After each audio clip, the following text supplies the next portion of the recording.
Bismillahirrahmanirrahim. Assalamualaikum warahmatullahi wabarakatuh. Perkenalkan, nama saya Desi Susilawati Enkom. Saya merupakan dosen dari Universitas Bina Sarana Informatika dengan program studi Ilmu Komputer Kampus Kota Sukabumi. Di sini saya akan menyampaikan pernyataan dari dosen dalam unjuk kerja Tridharma Perguruan Tinggi atau PDD UKT-PT dalam bidang pengajaran, yaitu yang merupakan salah satu syarat sertifikasi dosen gelombang 1 tahun 2023. Adapun mata kuliah yang saya ambil di sini adalah Web Programming 1. Kelompok mata kuliahnya merupakan inti keilmuan dari program studi. Jenis mata kuliahnya praktik dengan bobot sebesar 4 SKS. Mata kuliah ini membahas teknologi web serta pemrograman web yang termasuk di dalamnya yaitu HTML, CSS, PHP, dan juga JavaScript. Nah, adapun software yang digunakan dalam mata kuliah Web Programming 1 ini, yang pertama Sublime Text untuk text editornya, Google Chrome sebagai web browsernya, serta Action Control Panel sebagai web servernya.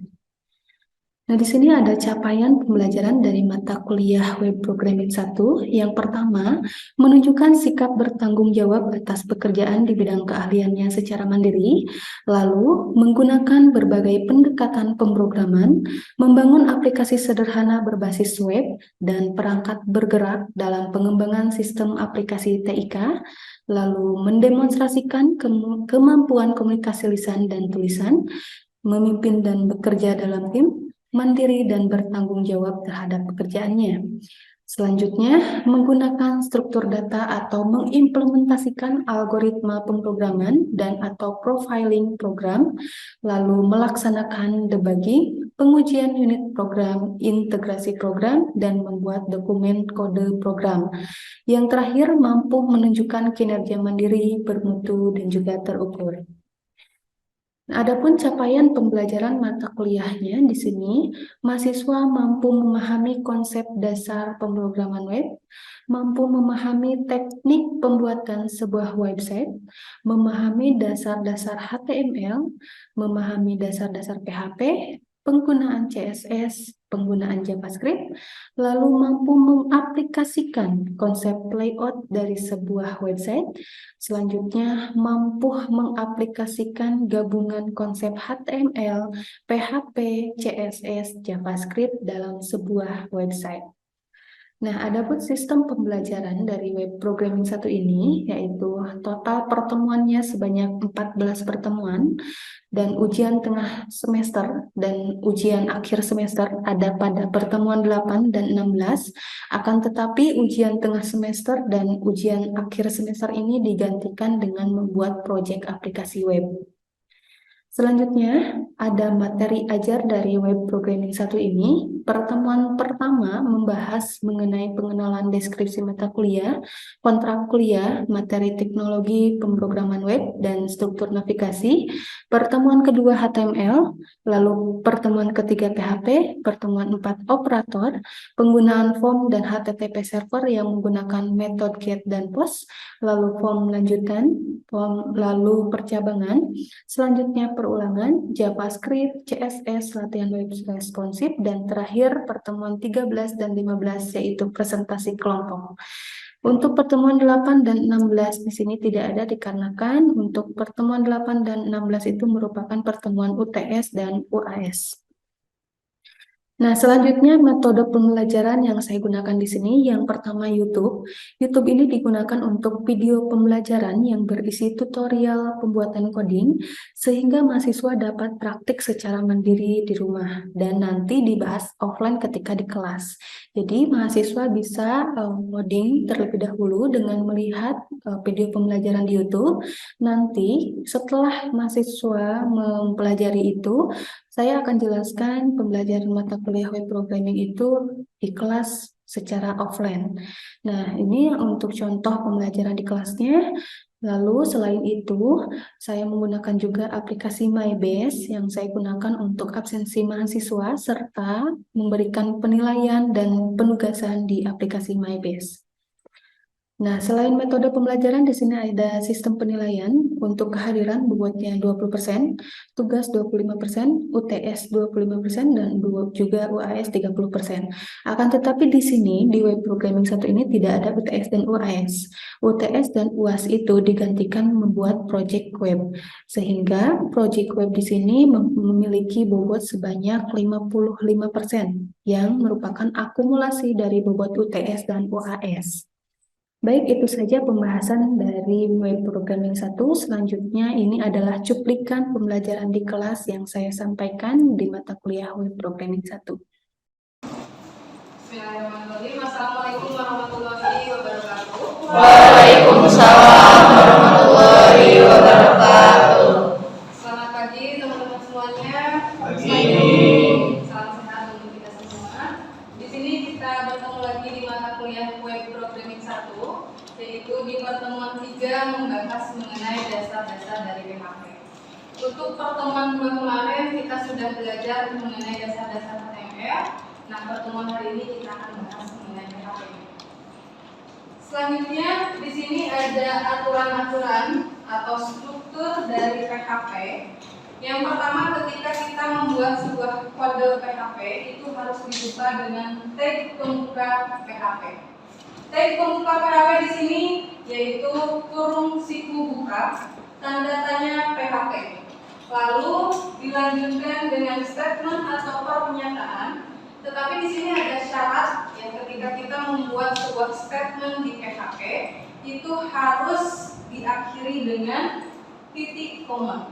Ya. Setiap kode PHP atau statement dari PHP harus diakhiri dengan titik koma. Selanjutnya, jika statementnya sudah selesai, itu harus ditutup dengan tag penutup PHP, yaitu tanda tanya kurung siku tutup. Nah, ini ada perbedaan antara PHP dengan HTML, yaitu dari segi pemanggilannya. Yang pertama, segi pemanggilannya itu kalau HTML bisa langsung diklik di filenya, lalu langsung ditampilkan di browser. Kalau untuk PHP ini sendiri, dia harus melalui proses sisi server, atau kita harus memanggil localhost terlebih dahulu. Ya, itulah bedanya HTML dengan PHP. Selanjutnya di sini ada contoh penulisan script dari PHP. Yang pertama, contoh 4 ini tag pembuka PHP, echo, lalu di sana dilanjutkan dengan apit kutip. Ya, untuk perintah echo itu fungsinya menampilkan atau mencetak dari setiap kalimat atau pernyataan yang kita inputkan di halaman web. Jadi setiap ada perintah echo nanti akan tampil di web. Tetapi setelah perintah echo itu harus diakhir atau dilanjutkan dengan tanda kutip. Lalu setelah itu nilainya apa? Selanjutnya ketika kita ingin ada baris baru, kita harus menggunakan tag BR, atau fungsi dari tag BR adalah membuat baris baru atau enter. Ya. Setelah selesai statementnya lalu ditutup dengan titik koma. Selanjutnya, jika statement atau pernyataan pertama, kalimat pertama sudah selesai, dilanjutkan dengan statement kedua, yaitu kalimat kedua di sana, saya sedang belajar PHP. Echo kutip, saya sedang belajar PHP, ditutup kutipnya lalu diakhiri dengan titik koma. Setelah statementnya selesai semuanya, ditutuplah kode PHP. Tanda tanya kurung siku tutup. Nah, setelah contoh dari PHP itu sendiri, kita harus memahami apa itu variabel. Teman-teman ada yang masih ingat pengertian dari variabel itu apa? Nilai yang selalu berubah-ubah. Oke, nilai yang selalu berubah-ubah. Betul ya? Variabel itu nilai yang selalu berubah-ubah. Tetapi untuk penulisan variabel dari bahasa pemrograman PHP ini berbeda dengan pemrograman yang lain. Nah, untuk di PHP ini variabel harus diikuti dengan tanda $. Tetapi ini dibacanya bukan $, ya, melainkan string. Ya, betul, string. Kita sebutnya itu string. Nah, di sini juga ada beberapa ketentuan penulisan dari variabel ini tidak boleh mengandung spasi. Ya. Jadi kalau misalkan variabelnya ada dua kata, kalau untuk pemisah dua kata tersebut gunakanlah underscore. Ya, jadi kalau seperti ini contohnya string nama telepon itu kan ada dua kata, itu dipisah dengan underscore. Lalu misalkan kita mau pisah antara string dengan nama variabelnya, pisahlah dengan underscore. Oke. Selanjutnya, ini ada contoh 5. Ini adalah contoh penggunaan dari variabel. Ya. Contoh 5 di sini adalah string name, tetapi dibuka dulu oleh tag HTML. Dibuka dulu untuk web ini oleh tag HTML, lalu dibuka dengan tag head, diikuti dengan tag title. Title di sini nanti fungsinya untuk judul di atas laman dari webnya atau browsernya. Selanjutnya, jika artikel sudah selesai, ditutup lagi dengan penutup head, lalu kita akan menuliskan kode PHP-nya. Jangan lupa dibuka dengan tag pembuka PHP. Selanjutnya di sana ada variabel, 3 variabel ya di sini, string name, string nama, string kelas, dengan masing-masing punya nilai. String name itu nilainya 12, 17, 08, 29. Di sini dia sebagai string atau bukan integer ya, bukan konstanta, tapi sebagai variabel. Kenapa si name ini dimuat dalam sebuah variabel padahal dia sebuah angka? Ada yang tahu?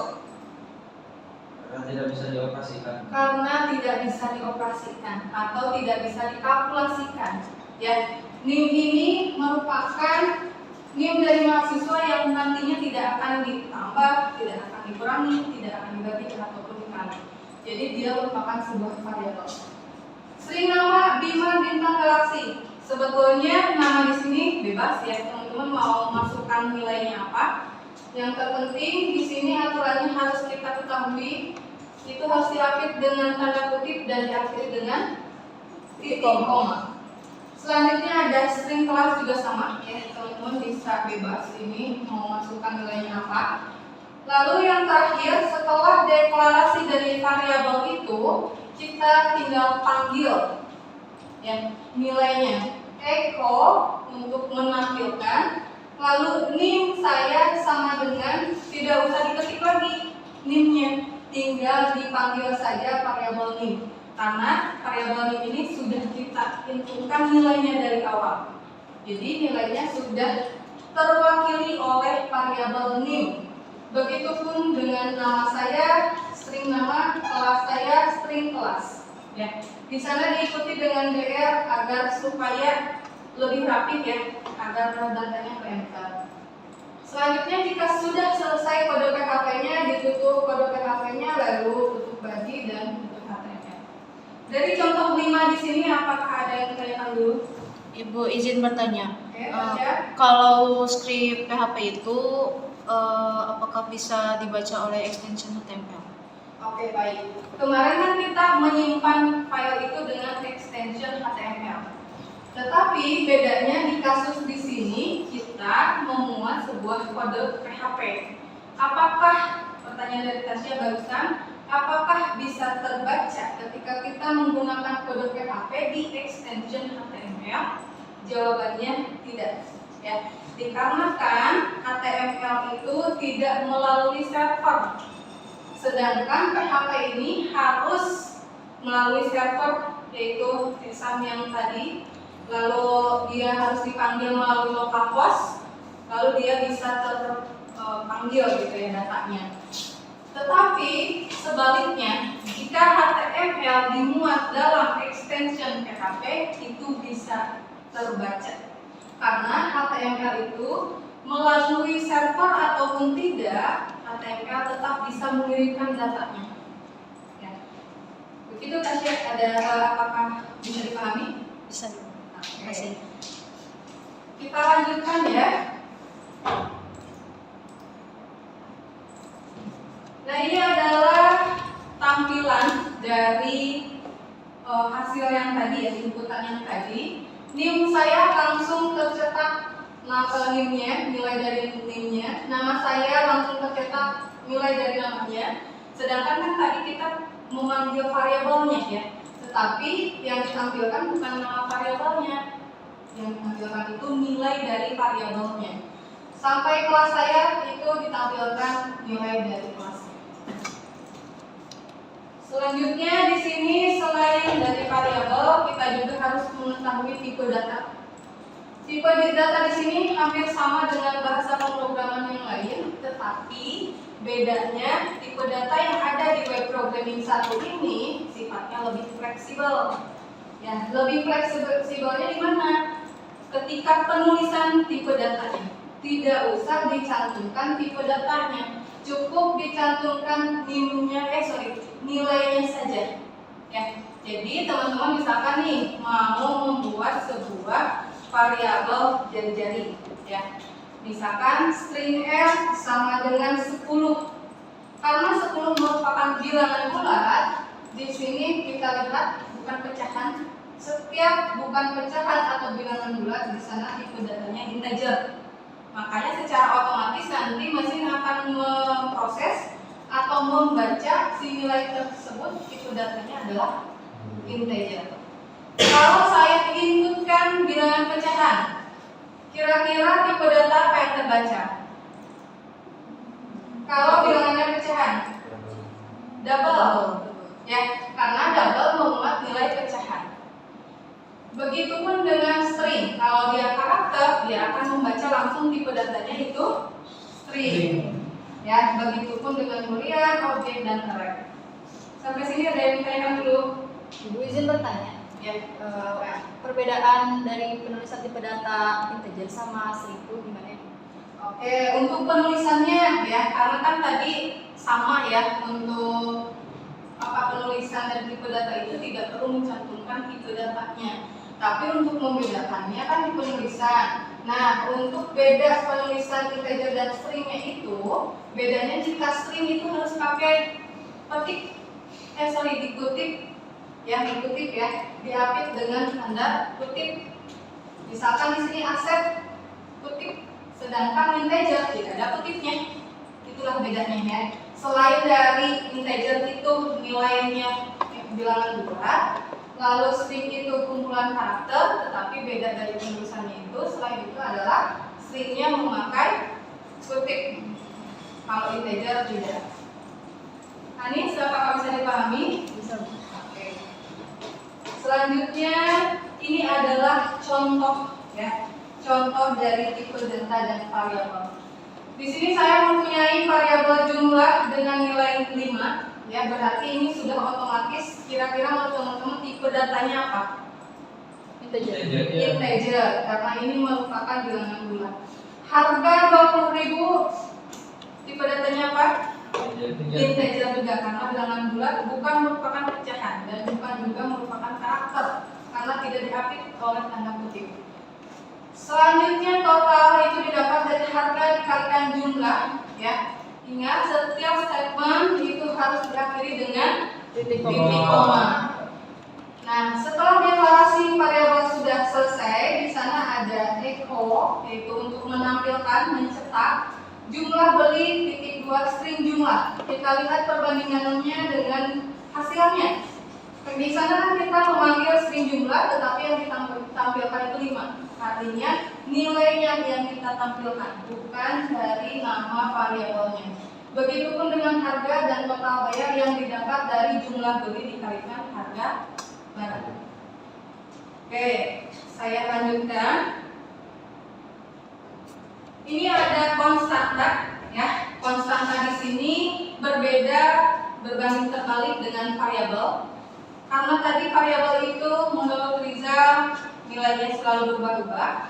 Kalau di sini konstanta nilainya tetap statis, ya, tidak pernah berubah. Contohnya nilai konstanta yang tidak pernah berubah saya contohkan di pi lingkaran. Nilai pi lingkaran berapa? 22/7. 22/7 atau 3,14. Ya, untuk pi lingkaran itu apakah nilainya selalu berubah? Tidak. Nah, itu bisa kita jadikan contoh dari konstanta. Oke.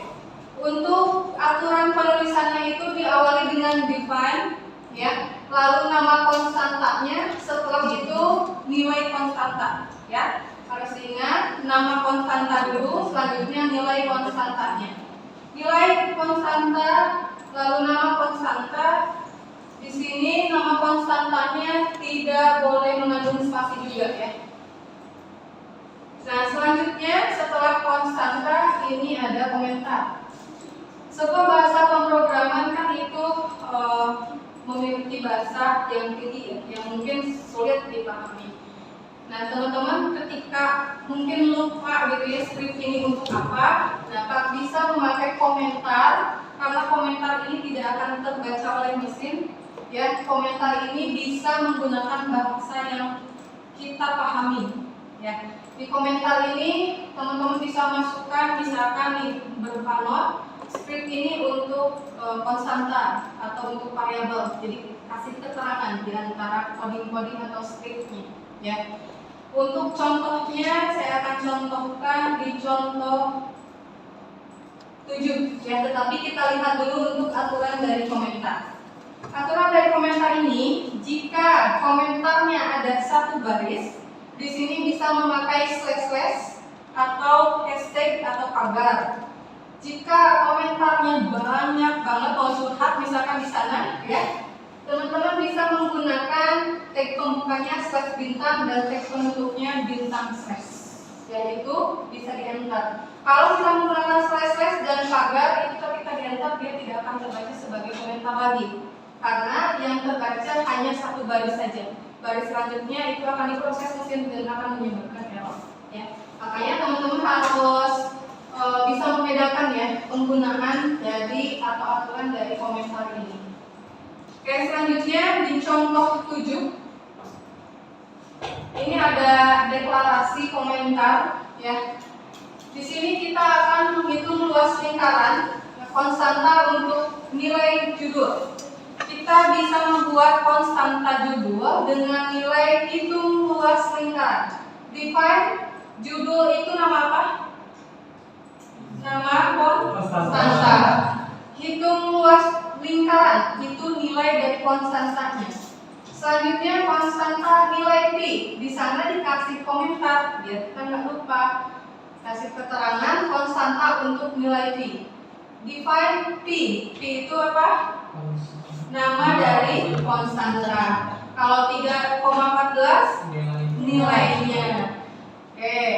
Eko judul di sana menampilkan atau mencetak judul, tetapi bukan judul yang nantinya akan terbaca.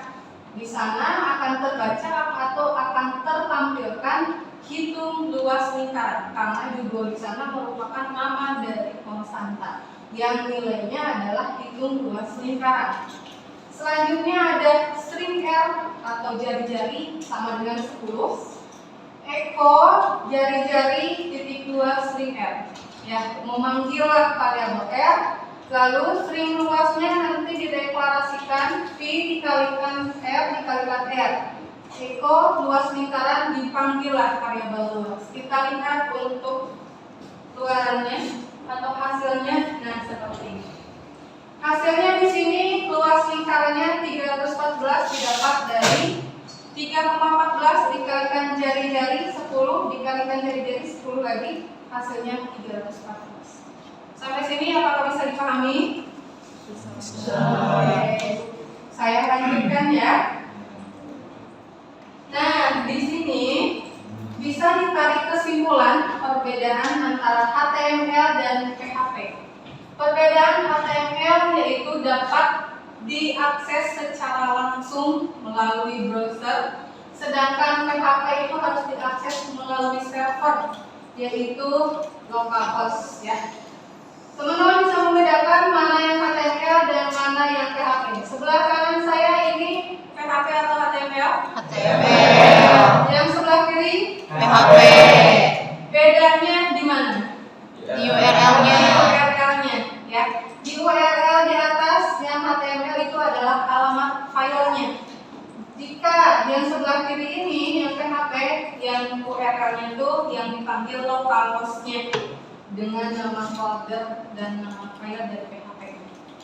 Oke, teman-teman sudah bisa membedakan ya mana PHP dan mana HTML. Mungkin bisa membedakan juga bagaimana sih penggunaan dari variabel, konstanta, dan struktur dari PHP dan HTML ya. Sampai sana mungkin ada yang ditanyakan dulu sebelum saya tutup perkuliahan hari ini. Sudah paham semuanya? Oke, baik. Terima kasih teman-teman atas perhatiannya. Saya cukupkan. Wassalamualaikum warahmatullahi wabarakatuh.